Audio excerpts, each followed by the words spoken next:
Bayangkan kalian berada di tahun 1977. Tidak ada lampu jalan, tidak ada ponsel. Yang ada hanyalah kegelapan hutan Aceh dan deru mesin motor tua yang napasnya sudah tersengal-sengal. Budiman, seorang pria sederhana yang bekerja di Kutaraja, Banda Aceh, sedang bertaruh dengan waktu. Di saku jaketnya, ada surat dari kampung. Istrinya, Juwariah, sedang hamil tua. Anak pertama mereka. Hati pria mana yang tidak bergetar?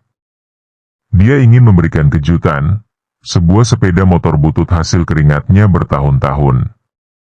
Tapi Gunung Seulawah punya cara sendiri untuk menyambut pendatang. Hujan turun begitu lebat, seolah langit sedang tumpah. Budiman terpaksa menepi di sebuah warung kosong di lereng bukit. Sepi.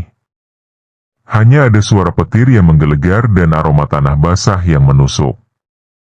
Di bawah lampu warung yang redup, dia melihat koran bekas. 3 Desember 1977.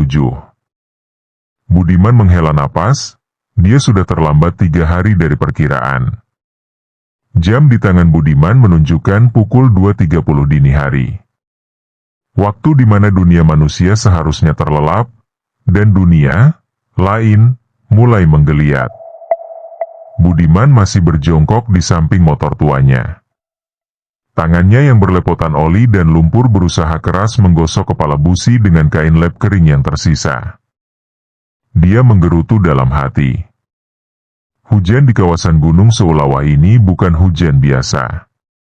Airnya terasa lebih dingin, menusuk sampai ke tulang sumsum, dan kabut yang turun begitu tebal hingga cahaya lampu teplok di warung kosong itu nyaris tak mampu menembus kegelapan lebih dari 1 meter.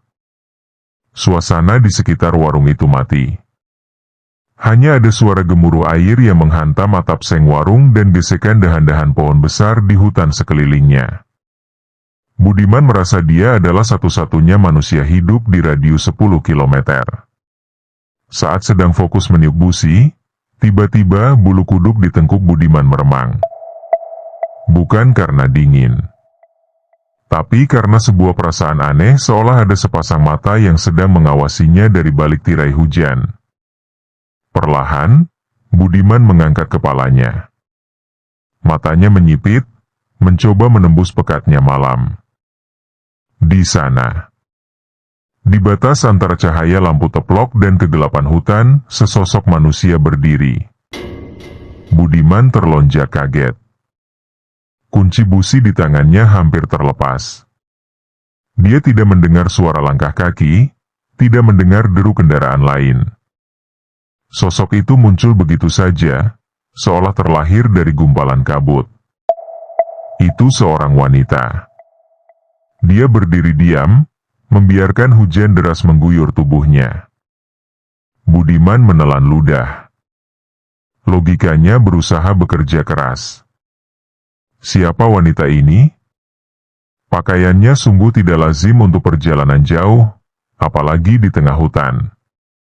Dia mengenakan kebaya sederhana bermotif bunga kecil yang sudah basah kuyup, melekat ketat di tubuhnya. Kain sarungnya kotor terkena cipratan lumpur.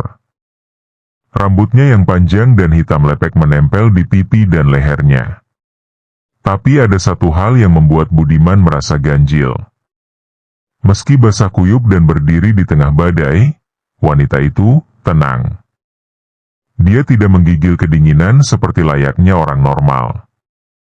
Wajahnya, meskipun tertunduk sedikit, terlihat segar. Tidak pucat, tidak ketakutan. Siapa di situ? Tanya Budiman. Suaranya terdengar parau, kalah oleh suara hujan. Sosok itu tidak langsung menjawab. Dia mengangkat wajahnya perlahan. Cahaya lampu teplok yang bergoyang-goyang menangkap sebagian wajahnya. Dia masih muda. Cantik, dengan kecantikan khas perempuan desa yang alami. Wanita itu melangkah pelan mendekati teras warung, masuk ke dalam lingkaran cahaya yang temaram. Aroma aneh tercium oleh hidung Budiman saat wanita itu mendekat. Bukan aroma parfum, melainkan campuran bau tanah basah, daun busuk, dan ada sedikit bau anyir yang samar, seperti bau karat besi yang terkena air. "Sendirian, Kak?" tanya Budiman lagi, mencoba berbasa-basi untuk mengusir rasa takutnya sendiri. Dia berusaha bersikap sopan, seperti adat orang timur. Perempuan itu menatap Budiman. Tatapannya kosong sejenak, sebelum akhirnya bibirnya menyunggingkan sebuah senyuman tipis. Senyuman yang tidak sampai ke matanya. "Pukul berapa sekarang, Bang?" suaranya keluar. Halus, lembut, namun entah kenapa, terdengar datar. Seperti suara yang keluar dari radio lama yang baterainya hampir habis. Budiman melirik sekilas jam tangannya lagi, memastikan dia tidak salah lihat. 2:30 pagi. "Kamu sendirian saja di sini?" Wanita itu mengangguk pelan. Dia mengangkat tangannya, mencoba memeras ujung rambutnya yang meneteskan air. Gerakannya anggun, terlalu anggun untuk seseorang yang baru saja kena musibah. "Iya, Bang. Tadi saya naik bus CLS dari Medan." "Saya ketiduran," jawabnya pelan. Matanya tidak menatap Budiman, melainkan menatap kosong ke arah hutan yang gelap. "Lalu?" kejar Budiman, rasa penasarannya mulai mengalahkan rasa takutnya. "Saya tersesat saat mencari alamat. Sopir bus menurunkan saya di simpang jalan sana tadi. Katanya sudah dekat. Tapi saya jalan kaki, tak sampai-sampai. Malah hujan turun." Budiman mengernyitkan dahi. Cerita itu terasa janggal di telinganya. Bus CLS? Bus besar antar provinsi itu biasanya tidak akan menurunkan penumpang di tengah hutan belantara seulawah pada jam 2:30 pagi, kecuali sopirnya sudah gila atau penumpangnya yang memaksa turun. Simpang jalan yang dimaksud wanita itu pun masih kilometer jauhnya dari warung ini. Tega sekali sopirnya menurunkan perempuan sendirian jam segini, gumam Budiman, setengah tidak percaya. Hatinya bimbang. Nalurinya mengatakan ada yang tidak beres, tapi sisi kemanusiaannya sebagai orang Aceh melarangnya membiarkan seorang wanita terlantar di tengah hutan. "Memangnya mau kemana?" tanya Budiman. Wanita itu menoleh perlahan, menatap tepat ke manik mata Budiman. Untuk sedetik, Budiman merasa udara di sekitarnya menjadi jauh lebih dingin. "Ke Kampung Kole," jawabnya. Singkat. Budiman terdiam.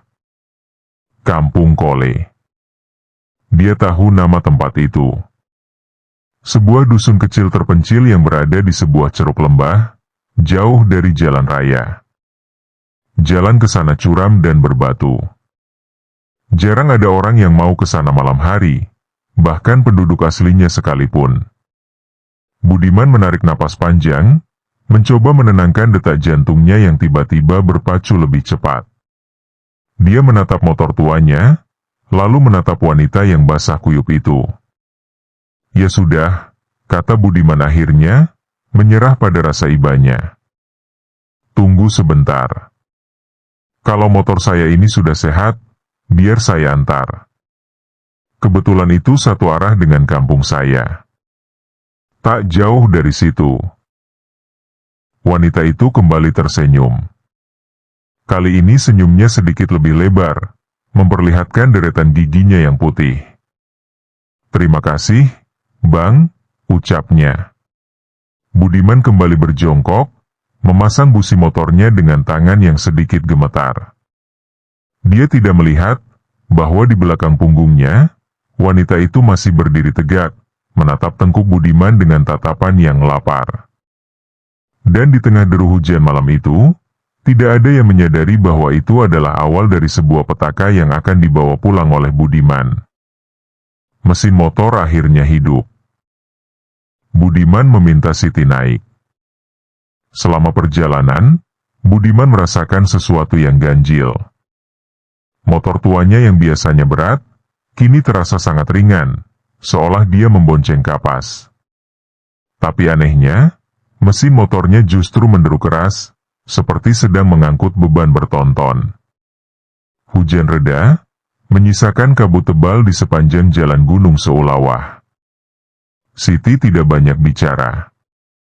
Dia hanya menunjuk arah ke Kampung Kole. Sebuah ceruk di balik bukit yang jarang dijamah orang. Saat sampai di sebuah rumah kayu yang nampak sunyi di bawah lembah, Siti turun. "Masuk dulu bang," tawarnya dengan senyum yang tidak sampai ke mata. Budiman menolak karena mengejar waktu. Siti pun hilang di balik kegelapan lembah. Budiman memacu motornya, merasa senang karena telah menolong orang, tanpa tahu bahwa yang dia antar bukanlah orang lagi. Pukul 4.30 pagi. Budiman sampai di pekarangan rumahnya. Dia membayangkan pelukan hangat istrinya. Tapi yang dia dapati adalah tatapan tajam ibu mertuanya di ambang pintu. Mertuanya tidak bertanya, "Apa kabar?" tapi langsung menghardik. "Kenapa kau bawa tamu perempuan ke pekarangan?" tanya mertuanya sinis. Budiman bingung. Dia sendirian.